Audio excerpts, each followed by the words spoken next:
Hello, this is Shannon Knight. It says I'm live. I'm waiting to get a few people on here because I usually rush right in and they say, you didn't let me know. So I'm inviting groups right now and individuals. So hang in there.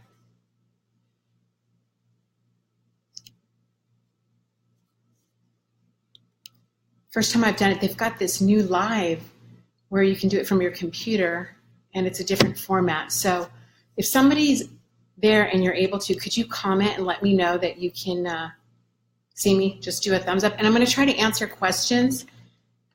This is going to be a very real good topic. I get asked questions all the time about how I beat stage 4 cancer and stage 3. And we're going to be talking about why me?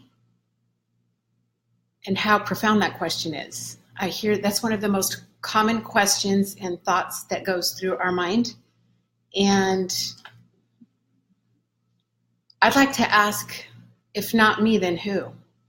Who would I wish it on? I wouldn't wish it on anybody. So if not me, why not my mom? Why not my son? Why not my daughter? And I've had it twice. Why was I a stalking victim? Why was I a victim of domestic violence? Why did I get sick a lot as a child? Hi, Derek. Thank you.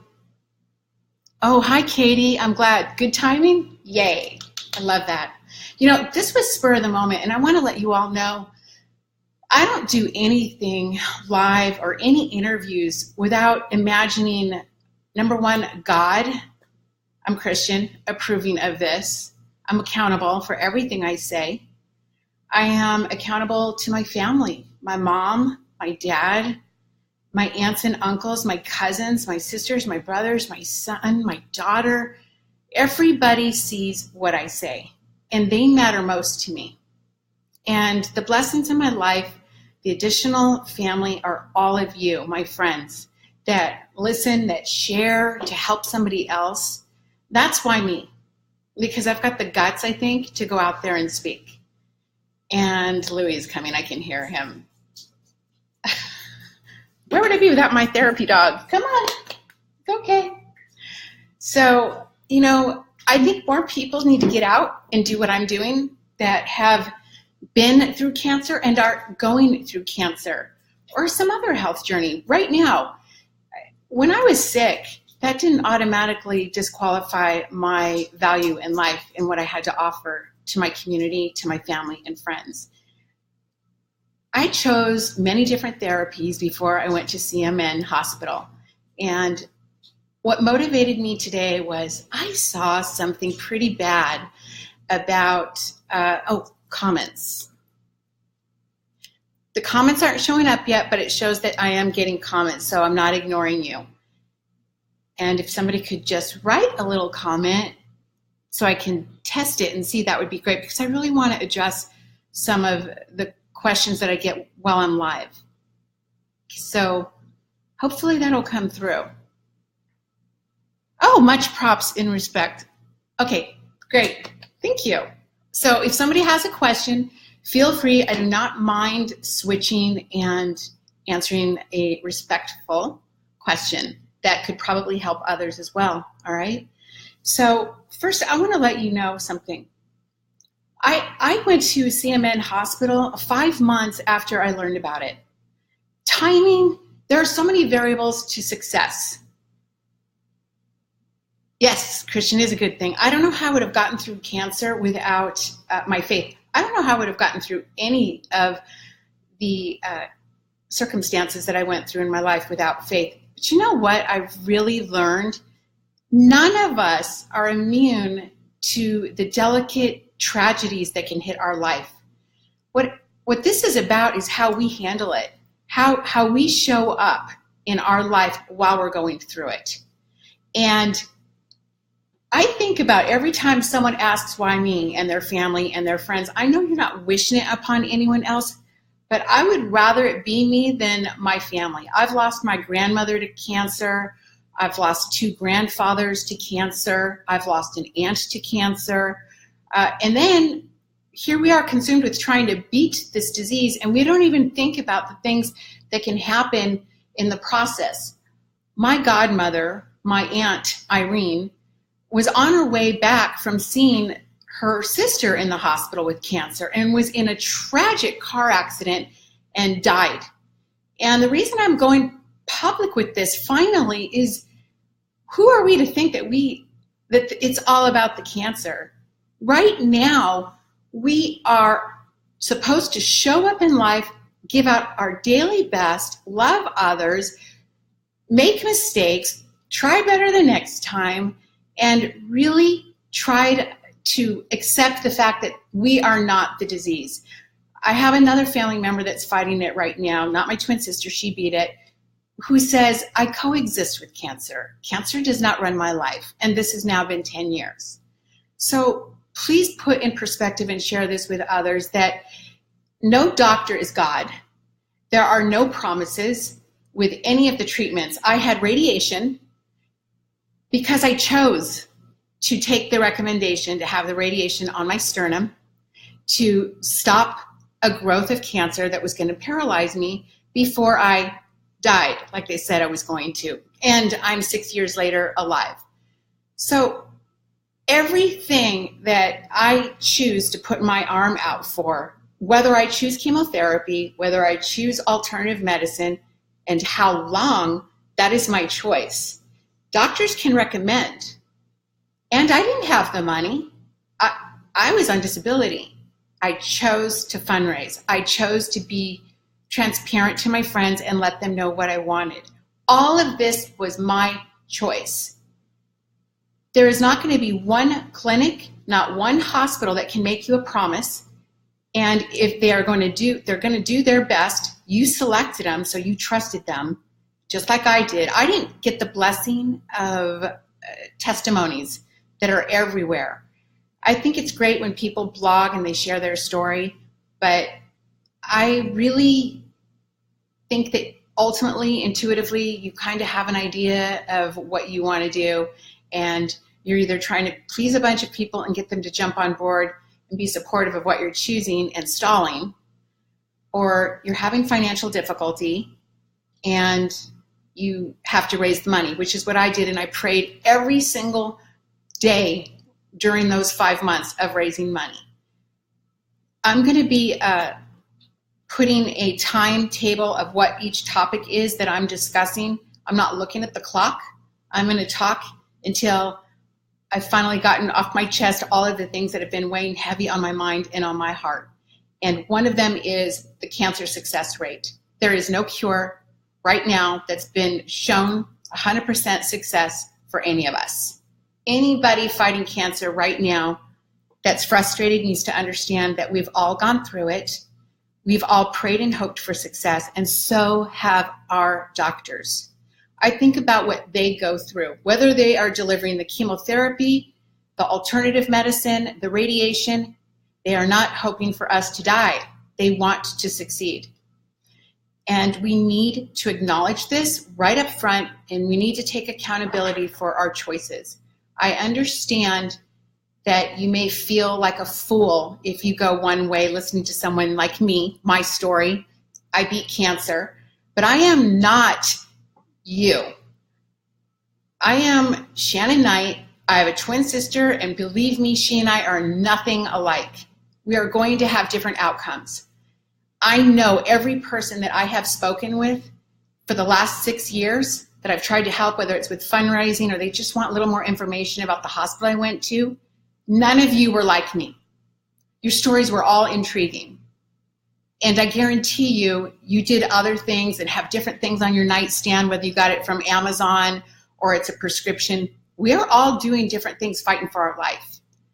And if I'm wrong and you think you are just like me, put a comment. I'm right.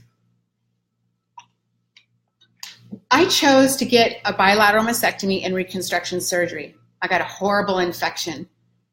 I, in the beginning, blamed the doctors. I did a lot of blaming actually in the first part of my cancer journey. I think that's normal for us to go through with the cancer grief. So I'm not knocking anybody for feeling that way because I went through that too. But wouldn't it be great if you could get some information from somebody who's been through it all and learn how to have a better attitude about it from the beginning?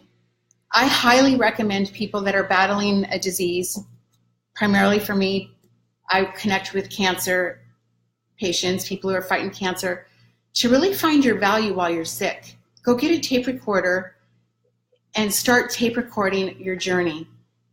You don't have to show your face. If you're going through chemotherapy and you have no hair, you just don't want anyone to see you, you feel awful, you can start to tape record your thoughts and later on write a book and share your journey. If you have children and you're hiding everything because you don't want them to feel what you're going through, this would be good for them later on. You can see how you've progressed and changed. Cancer for me has been a blessing. Some people get frustrated and a little angry when they hear me say that, but this is my journey and this is where it's taken me 6 years later. 6 years later, my life is the best that it's ever been. If I can help somebody, then I've done exactly what I've prayed and hoped to do with my life. None of us gets out of here alive. So I've learned through all of the risks, and especially starting with the stalker situation, being in a shelter for a month, having to switch jobs, losing a favorite job. I cried about a lot of things and I was angry. That was just the beginning of a lot of challenges to come. Then the breast cancer, the first time, the second time, 27 surgeries later from complications, gallbladder. This is not a victim story, this is a victory story. And this is to show that you can get through it and we can't see what's coming around the other side. We don't know what's around the bend, but you can be an inspiration while you're sick, even while you don't feel well. I also want to address something. For those of you that are trying to figure out how I beat it, why her, not me? I went to the same hospital she went to. Why am I not beating it? I did some other things that I know for a fact that some of you are not doing, that you've kind of chuckled and laughed at. But I want you to focus on the placebo groups in the trial studies. There's a third success with the sugar pill. Why? I want you to research that. That's all up in here. And that's believing that they've got the medicine. And so it's messing up the trial study, quite frankly, because they're beating it. I would like to gather all those people and find out what other things are they doing in their life that's successful because of how powerful their mind is. I really focused on that. I took it all the way. I wrote positive messages everywhere. They're all over my house. They're on my chalkboard behind me. Okay? I don't quit that line of thinking. I wrote on my body with the colored body crayons, hearts, messages. I wrote on my IV bag, you can do it with chemo and you can do it with alternative medicine. You are so valuable. You have purpose. And if you do have faith in God, just because we're going through this, don't think that He's not setting you up for something phenomenal. But how are you going to be able to empathize with people if you haven't gone through something yourself? The best thing I could ever go through was pain, agony, fear, so I could climb out of it.